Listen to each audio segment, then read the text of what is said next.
Evening. Welcome to tonight's special meeting that has been called for 6:30. It is now 6:30. Please, can you stand for the acknowledgement of country? We acknowledge the traditional custodians of our beautiful lands and our surrounding waters, the Ramangeri and the Ngarrindjeri people. As a community, we recognise and respect their cultural connection with the land and waters. We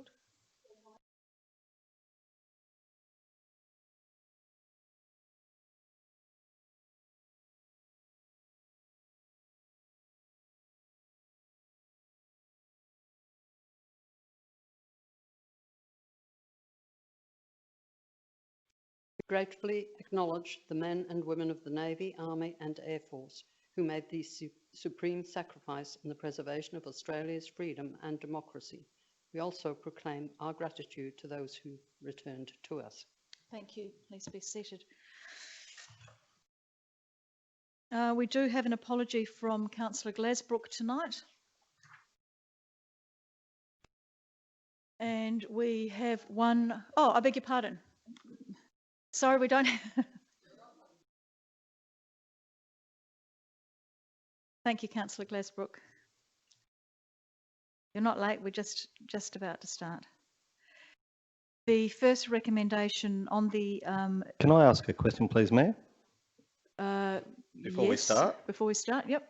We've been called to a special meeting, which is enacted with Section 83, with 3 councillors calling the special meeting. One of the councillors who called that special meeting has just walked in the door. There we go. Thank you. Welcome, Councillor Charles. The first item on business, which is item 4.1, which is the motion on notice, is that Council receive and note the motion on notice, public consultation on the Schoolies Festival 2020, Councillor David Kemp's report. Do I have someone to move that way? Councillor Schofield, thank you, and Councillor Kemp seconding that. Do either of you want to speak to it? Does anybody want to speak to it? All those in favour? And those against? That's carried, thank you. Councillor Kemp, would you like to propose your motions? Thank you, Mayor Jenkins. The 2 motions I've got in front of me is that Council endorses a public consultation through a survey and any other means for the purpose of seeking community feedback on the attendance of schoolies in 2020, with the public consultation commencing on Monday the 14th of September 2020 and closing on, I have it here, Friday the 2nd of October 2020, but my variance will have to be Sunday the 4th of October, which will give it 21 clear days for the public consultation. So you're changing that motion to say... Sunday the 4th of October instead of Sunday Friday the 2nd.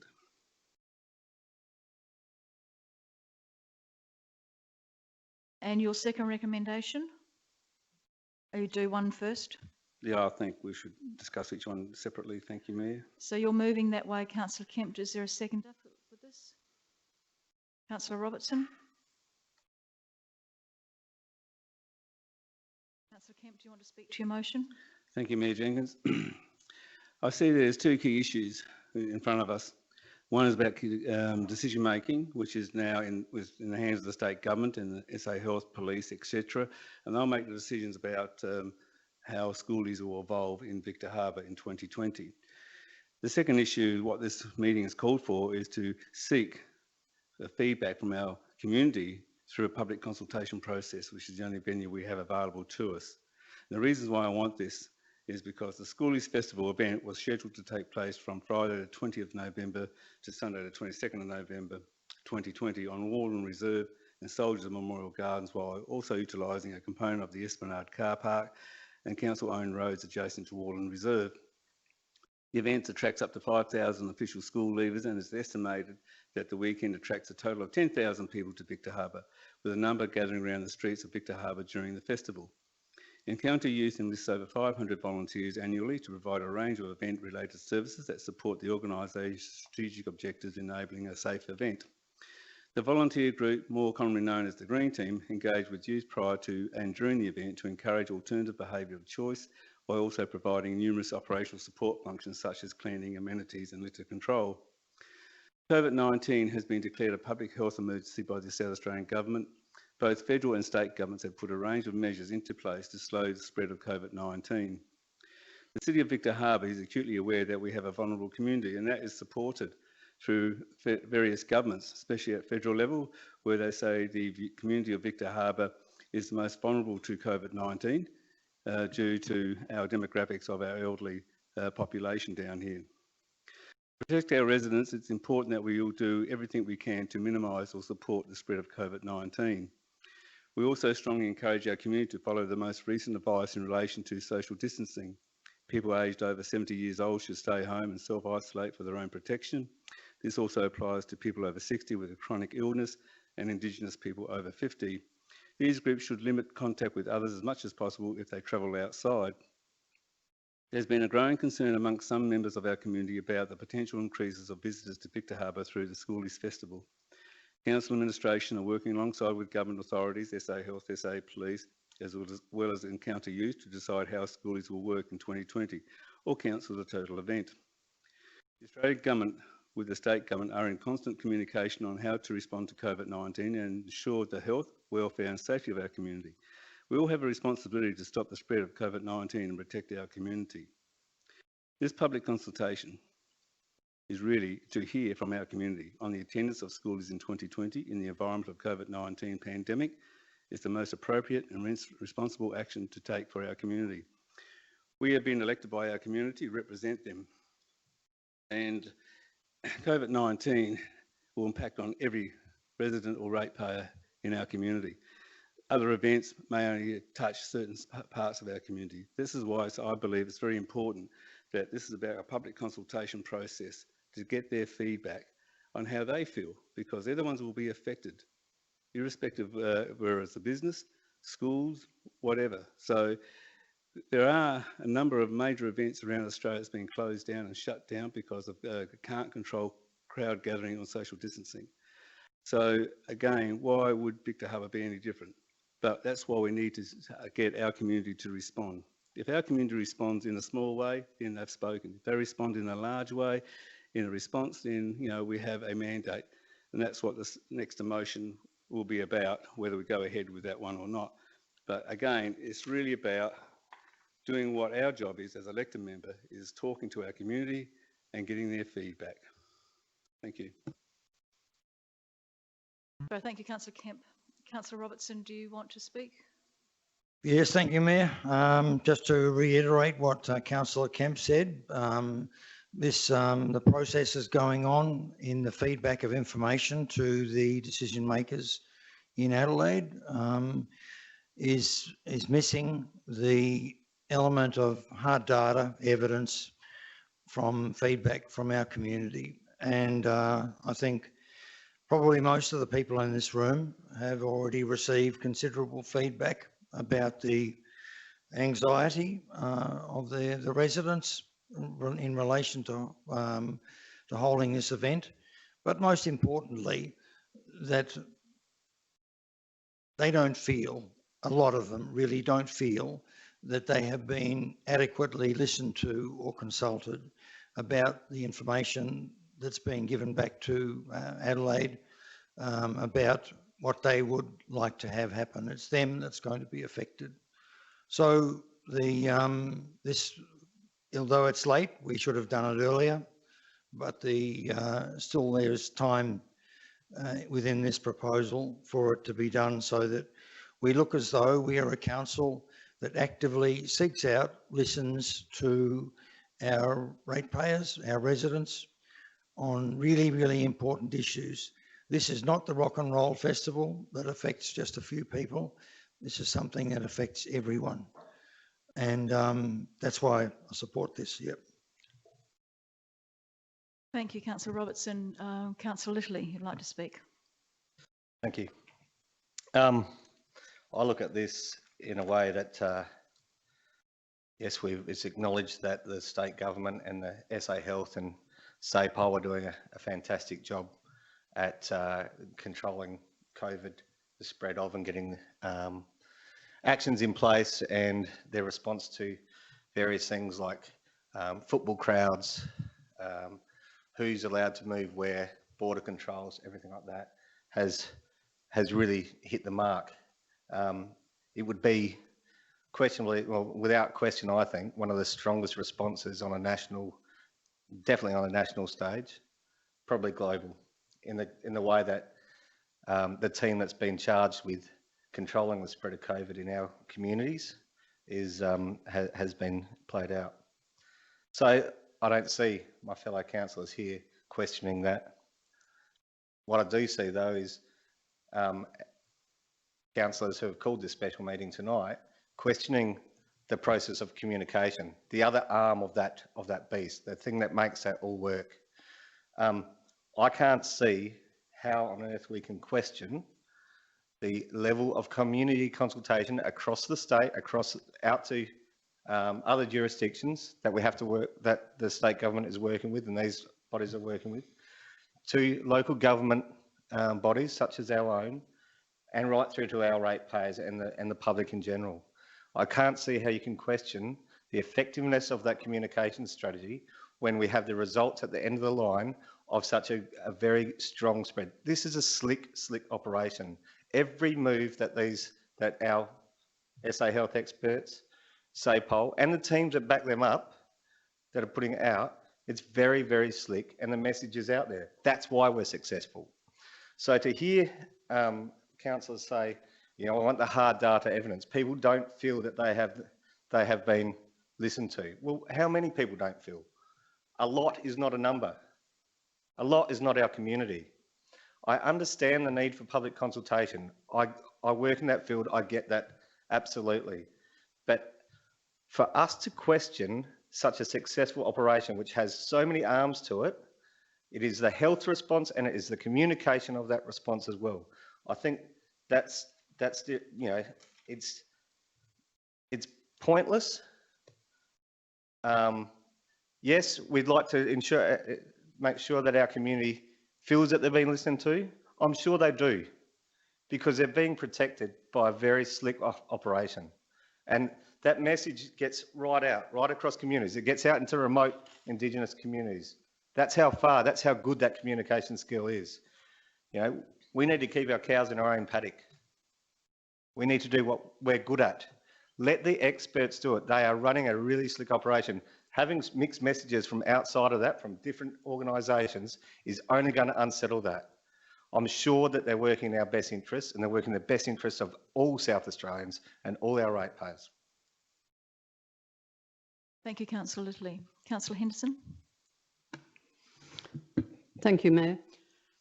At the outset, I want to say every single member is sitting in this chamber because they care about the community. That's why we're here. We care. And our community voted us into sitting in this chamber. So we all care. We're all listening to our community all the time with the various groups we're involved with. I personally am involved with many, many groups. As some of you know, I'm in 5 U3A groups, I'm a quilting group, 2 ukulele groups. I go to aquarobics 5 times a week, social dancing group, 3 women's groups, just to name them off the top of my head.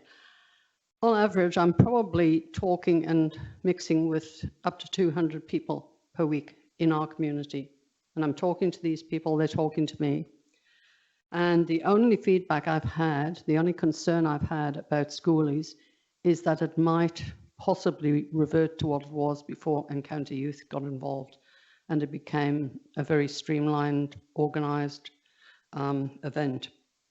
So that's the concern that I've been hearing. I haven't heard any feedback at all about an immediate fear of the impact of COVID-19. And in fact, we don't even have any active cases of COVID-19 in South Australia at this point in time. And the few cases we've had in the last few weeks are all people who've been flown in from overseas and who've been immediately quarantined. I believe that Encounter Youth have been doing a very good job, that the event may take on a different form under that organisation and control, if you like, but that's a decision that SA Health and SAPOL will make. And they're going to make that decision in a very informed way with all the information they have at hand when they are at that point of making that decision. So I think we leave it up to the authorities concerned to make that decision, and I don't know that seeking our community feedback will add anything to their decision making. Thank you, Councillor Henderson. Councillor Schofield? I too are out in the public realm continually. I haven't had anybody come up to me and say that they're actually concerned about this. The only concern they have is the same message as Councillor Henderson has stated, that, you know, we could be overrun by young people. But look, I don't think it is our responsibility as elected members to go out and look for public feedback in this. We're really more aligned to strategic matters. I also believe and am quite impressed with the health department, the police department, the green team, and in what they've done locally, but also what is happening across our state. And if you have a look at the other states, we've done extremely well. So they've got their, I believe, they've got a handle on this virus. I'm not an expert, but I don't think public consultation is going to really be the answer. We've seen them before. We may get 20 or 30 people. Are those 20 and 30 people speaking for everybody? And that's a concern. Let the experts do the job, and we support the decisions that come from those experts, and just see what happens. I mean, it's not nice sometimes when you've got to sit back and wait, but I think in this case we're being led by an expert team, and I think we should be trusting them. Thank you, Councillor Schofield. Does anybody else want to speak to this motion? Councillor Mann? Thank you, Mayor Jenkins. I agree with the community sentiment of Councillors Kemp, Robertson and Charles to protect our community, and I appreciate that some of our residents are anxious. However, I'd just like to direct councillors that there is another group who are also anxious, and that's currently the Year 12s, the thousands of them who are trying to finalise assignments, finish off their last tasks and get ready for exams. And it's a very stressful time, and that's in a normal year. I couldn't even comprehend what they're going through in a global pandemic whilst trying to balance the study needs. But I think what is making this period of time even more stressful for them is that for weeks we've had media fueling this schoolies debate, and it's been schoolies is on, it's off, it's uncertainty, it's stress that Year 12s don't need at the moment. They've done an incredible job, and they should all be very, very proud of what they've achieved, regardless of what result they get at the end of the day. However, I'm not in support of drumming up more unnecessary media attention and causing more worry and stress for our Year 12s. You know, we want a united community. We don't want Year 12s pitted against retirees fighting for a bit of fun at the end of their schooling. You know, I agree with Councillor Kemp that we need to protect our residents, and I have complete trust in SA Health, SAPOL and County Youth and our council to ensure that that happens. So I won't be supporting this motion. Councillor Mann. Does anybody else want to speak to the motion? Councillor Charles? Just to give credit to Councillor Kemp for putting this motion up, which I think is very, very necessary, or was necessary, that at least we discuss it in this room, even if it goes no further. I think it had to be brought up. It's all very well for a few people to be advised and know what's going on. And we know the media only thrive after a story. If it bleeds, it leads. That's the type of story that they seek. But if this was the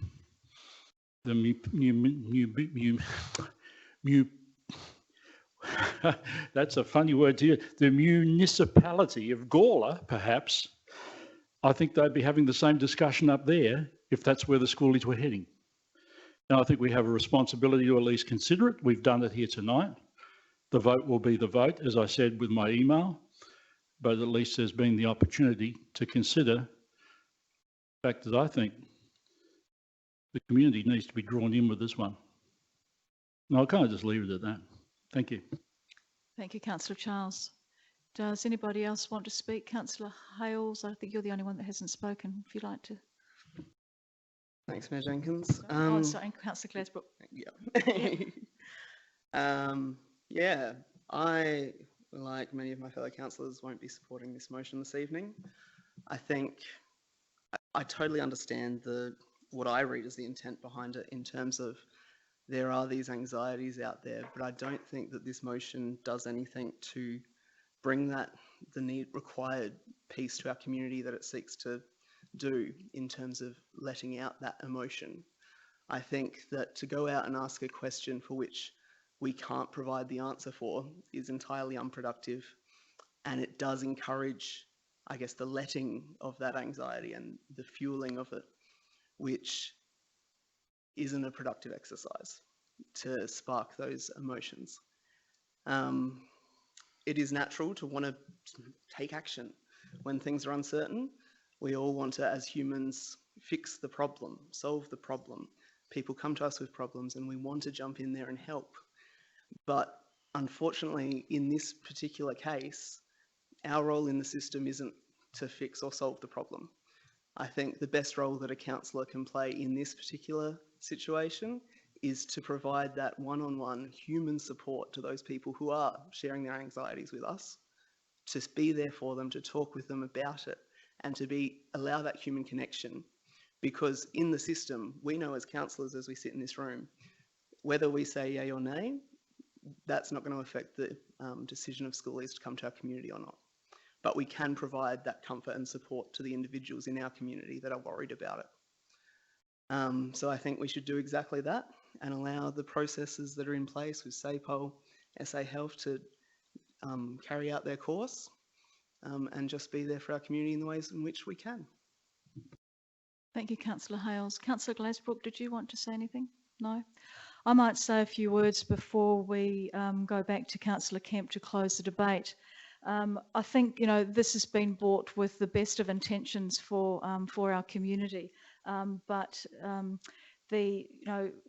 the hard evidence that we have is that South Australia is covert-free, that Victor Harbor is covert-free, that what SA Health and the police are doing is working, and it's not a popularity contest. No matter what any public consultation says, they will make their decisions. I'll just give you some information that I've got from Chris Leese, who is currently the acting Chief Public Health Officer. And Chris said in his email relating to the key outcomes from the discussion that he had with the accommodation providers down here during the week. A number of the group raised the broader community anxiety about running schoolies due to the vulnerability of the Victor Harbor community, the difficulty ensuring COVID-safe practices in a schoolie setting, the difficulty in resourcing support services, example security, medical services, should there not be a structured event, and that the fact that schoolies would attend whether the structured activities were provided or not. He also said that there was concern that both Victoria and I raised and the outcomes from the discussion in relation to the council, and that meeting was attended by both myself, the Chief Executive Officer, Director of Environment and Infrastructure, Karen Rotoshinsky, as well as council staff. There was concern expressed about schoolies attending the area despite the cancellation of the festival activities. It was also confirmed that schoolies did not provide any significant economic benefit to the Victor Harbor community generally. Some businesses elect to close for the period due to behavioural concerns. And there was clear need for a decision on cancellation and for a united front of support for the decision to be presented to the media that was identified. That's something that Councillor Mann identified, that having meetings like this is fueling the media debate and fueling anxiety in the community. it was highlighted that it's very important, because if they are looking at having alternative events, those alternative events need to be planned. There's a huge list of people that are involved, and all the ducks need to be lined up in a row before a united media release can be carried out. We have another meeting on Thursday, and we're hoping that by Thursday there will be plans in place, and we will be able to let you know, which we have been doing. At the last council meeting, I gave councillors and the public an update. There's frequently asked questions which are being updated on our website as questions come in, and we're doing our best to let the community know where we're up to, and as soon as a media release will be released, because we do know that they're anxious. It is our role as elected members to, when we know what's going on, to support our community through any announcement, to explain to them the current situation and the current situation as it stands now, and to lead them through that process, because many of them are anxious and many of them don't know what's going on. Councillor Kemp, would you like to close debate? Thank you, Mayor Jenkins. Again, as I opened up my debate in the opening remarks, there's two clear divisions of issues here. I do thank my fellow elected members in their comments, but I've got the intention that there's confusion here, because we're not talking about decision making. We're not talking about going to the government and changing their mind or telling them how to make a decision. All we're doing here is debating whether we contact our community in an open, good communication, as elected members should be doing as a group, and council showing that they do care about their community by talking to them and asking them for their opinion and their fears or whatever they want. If you look at the survey, it gives a good overview of what type of information we'll get back to actually look at.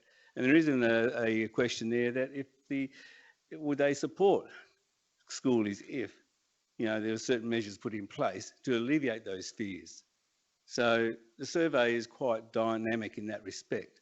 It doesn't actually, the only one question there actually says about deleting, you know, if you don't want it to happen, not to happen. But there are people out there who don't want it to happen, and they have their reasons, but also for COVID-19. So again, I ask you to separate the issues around decision making at government level, and what we're trying to do here as a council for our community is to communicate with them and ask their opinion. Now, if our community comes back and says we don't want it, we take it to the government. It doesn't mean the government will listen to us. They still may decide to run schoolies in our backyard. We have no choice. We don't have that power, but at least our community's been consulted. They've had an opportunity to speak and be heard. That's all what we're trying to do here, is get that happening for our community. And that's what our community wants. They want more say in what happens to them and their affairs, especially in these types of situations. So I think we need to separate the confusion here. The other thing is that you say there's no COVID-19 cases in South Australia, but there is COVID-19 around, and we don't know it yet. There was an article in the SBS News that came out, said there's an SA Water saying there's two plants, water treatment plants that got COVID-19 bacteria in it, according to the SBS. Now, is that true or not? Maybe after I've stopped speaking, maybe Mr. Littley, Brian Littley, can confirm or deny that. But again, this is the issue, that is it under control, you know, at the moment? And that's what the fear factor is out there, is that because of what's happening on our eastern borders, and it's escalating on those eastern borders, how long before it actually gets here for a second wave? And our community is, you know, wants to have a say in that matter as to whether they want to have this number of people coming into their community for a weekend while the pandemic is still going and while the emergency may be still happening. So again, it's really about open communication with our people who we represent. And if you deny them their say, then I think we're not fulfilling our responsibility as what we were elected for. Thank you.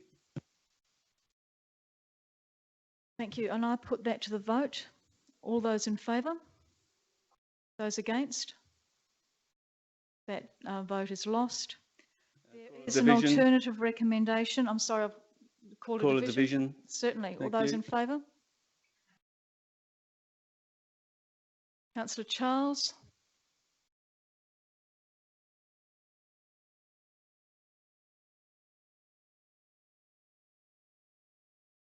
Councillor Kemp. Councillor Robertson. Against, Councillor Hales. Councillor Mann. Councillor Littley. Councillor Glasbrook. Schofield.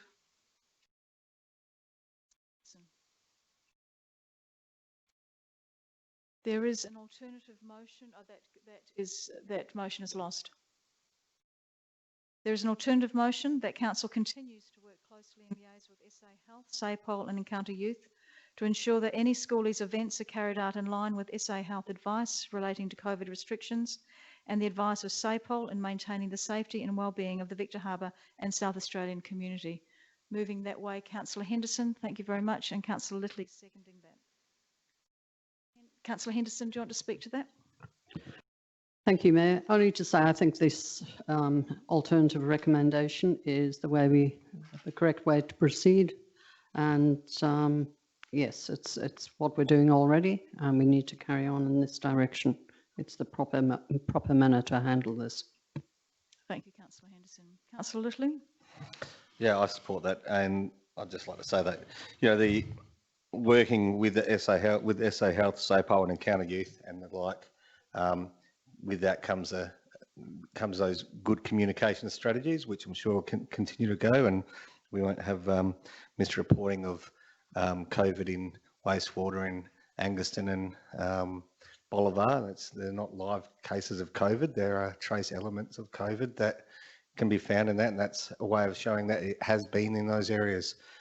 It makes sense since there was a Barossa cluster, and also there's Medi hotels that feed into Bolivar.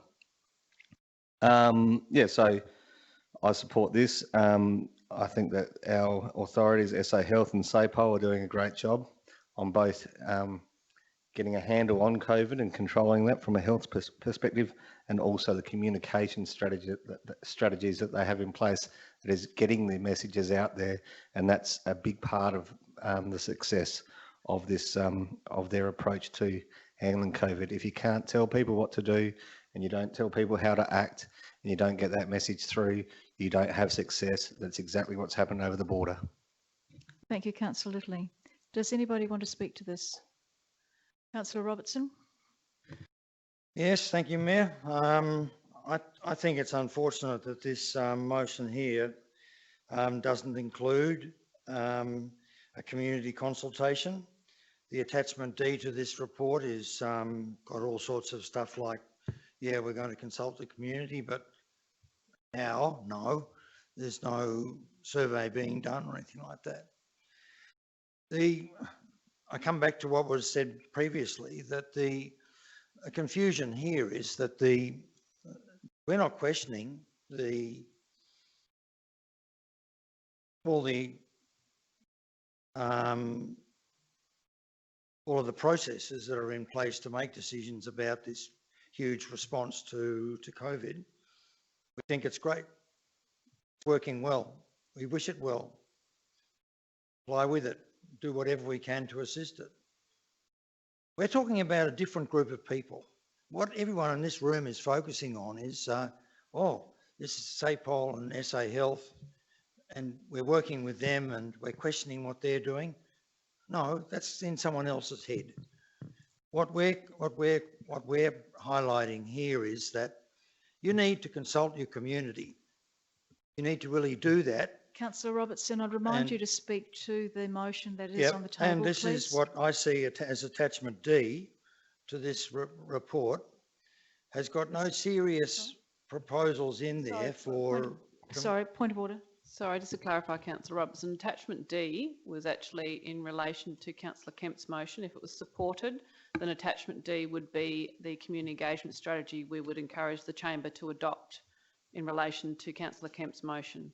That's how we would normally conduct our consultation. That's what it was put together for. It's not relevant to this alternate motion that's been moved. Okay, but the So please stick as to the, provided to in attachment D to this report. sorry, the attachment D is not in relation to the motion that you're speaking to. It's in relation to the previous motion, which is finished, done and dusted. So please stick to the motion that is on the table. Ah, all right. So what it's doing here is, and this motion is saying what we say, hurrah, it's welcome to do. Work closely and liaise and whatever with SA Health, SAPOL and County Youth on the Schoolies event, and while maintaining safety and well-being of Victor Harbor, the South Australian community. We can do nothing about that, but for Victor Harbor, there's nothing in here about testing the waters with your own people. But I mean, that's why I'll be voting against this, because I don't think we've done enough to find out. I mean, there is information being provided on an almost daily basis, Mayor, that you've been saying in conversations you have, passing on the concerns of the community. Well, where did you get those concerns from? On what basis are those concerns being put forward? Certainly, I can answer that question for you, Councillor Robertson. So what I'm saying... are you asking me a question that you'd like me to answer? No, or I'm saying that... You're not asking me a question? No, I'm saying that you've told us that you're providing information back to SAPOL, SA Health, etc., and County Youth about, the concerns of the community. I'm saying on what basis are those concerns being put together? Well, you're asking me a question on what basis are those concerns being put together. I'm happy to answer that question. That comes from, and I think Councillor Henderson and Councillor Schofield also referred to the community groups that they're involved with. I'm out in the community every day listening to concerns that people may have. On social media, which I monitor, I've monitored the concerns on social media. There's been a survey, a small survey that Business Victor Harbor has done that has come through that also looked at some of the very mixed concerns that people have. I've spoken to young people and school leavers about their concerns in relation to it. I've spoken to shopkeepers and businesses about their concerns, as I would believe that most of the elected members who are out in the community are on an everyday basis. As a result of the discussions, there is a frequently asked question sheet on our council website, which explains to people what the different issues are. I've brought the concerns and talked at the last council meeting in relation to those concerns, and also concerns that have been highlighted in the local paper through letters to the editor, and letting people know, when I meet with them on a one-to-one basis, what SA Health and SAPOL are doing and when we'll have a meeting. It's the role of all of the elected members to do that and to help guide the community and let the community know where the decision makers are up to. The worst thing is going out to community consultation and then ignoring what the community is saying because we're not the decision makers. We're listening to their concerns. Do you want to, have you got anything further to say? Thank you. Councillor Littley? Yeah, I have a question if I can. In your briefings with the likes of SAPOL and state government, the task force, I guess, COVID task force, are they also giving you a briefing with regards to how they are communicating this message broadly through all levels? Because I just asked that to make sure that we are getting that feedback as well. So how their communication strategy is being run out, because we have here local members who have our own very local, hyper-local communications where we're talking with our ratepayers. Council, as you've just explained there, Mayor, has all those processes in place with the frequently asked questions and that. Can we have an idea of just how the state government or the task force is actually communicating or telling us how their communication strategy is rolling out?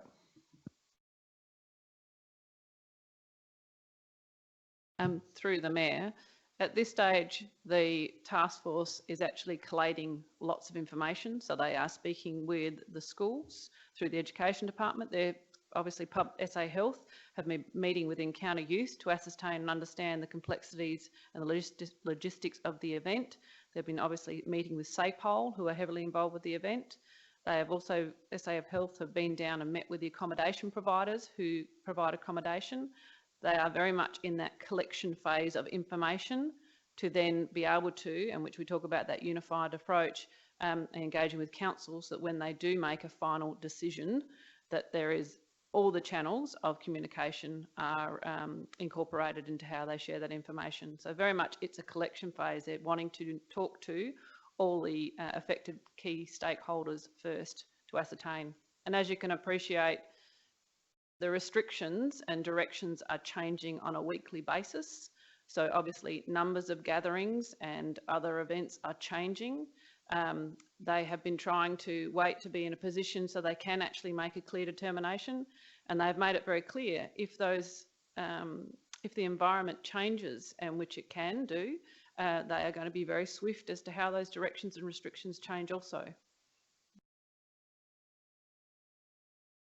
Does anybody else want to speak? Councillor Charles, you want to speak to the motion? A question. There are some 3,000 odd bookings already with private homes and caravan parks and so on. I think it's unlikely that they're going to get cancelled. I think the will be coming down to take up those bookings and to spend time down here. My understanding is that Encounter Youth are in contact with the caravan parks around getting that money reimbursed, and there will be a number of cancellations. Through the Mayor, just to clarify, obviously the Commissioner made the reference that the festival in its current form would not happen because at the current restrictions, a gathering of more than 1,000 people cannot occur currently. This week, today, that's the case. So while accommodation providers are being consulted with, yes, there are bookings already made, and there is nothing that's stopping those accommodation providers continuing with those bookings if there was no planned event. Hence, the complexities of schoolies is very different to other events. Whatever they choose to do, they need to make sure that they do it in a manner that provides the best safe environment for our community, but also for the school leavers that participate. Yes, there are a number of people that could actually come down here any weekend. On any weekend, we could have more than 5,000 to 6,000 people from anywhere around South Australia or other states that have open borders come and stay in Victor right now. We have the same issue. We're about to come into the Christmas holidays, which is a 6-week period where our population will double, with 40% of our with our homeowners being non-residential. Schoolies is no different to that. And a lot of that is our community businesses are reliant on that. So schoolies is complex. All the parties are making sure that we provide all the relevant information, and whatever is decided is going to have to be really logistically managed with all parties involved, SA Health, SAPOL, Encounter Youth and Council. But that decision hasn't been made at this stage. Does anybody else want to say anything? Councillor Charles? Yeah, just finally then, I think it's been a beneficial evening. Your explanation just then, CEO, was very, very good, and you're absolutely right. Although I would imagine the influx of people over Christmas, there would be more smaller groups and families and so on. We would be self-isolating too, to a degree. I find that the local people down here in the main still want to come and stand right beside you and speak right in your face. They and you would find that too. They are just not switched on to the fact that there is a problem out there, an unseen problem. And you know, who knows? The schoolies could take something back to Adelaide and do a good job of infecting Adelaide. Who was to know? Whichever way it may work. But yeah, things will change over the coming months. They may get better, they may get worse. But at least we've had this evening, and I think we probably have a 2/3 of the councillors one way and the other third the other, and that possibly reflects what the community is out there as well. There's probably 1/3 of the people who are concerned and the other 2/3 who are not. but nevertheless, we can all feel good about ourselves now. Thank you. Thank you, Councillor Charles. Is there any further? Councillor Kemp? Thank you, Mayor Jenkins. More of a question before I comment. I don't see why this recommendation is here, because the CEO and the Mayor yourself have been doing this anyway. So if you're seeking authorisation to continue to do it, then were you operating outside of authorisation previously? So to me, it's an oxymoron, a resolution or recommendation, because I think if you're already doing it and you're doing it very well, we don't need a resolution for you to continue.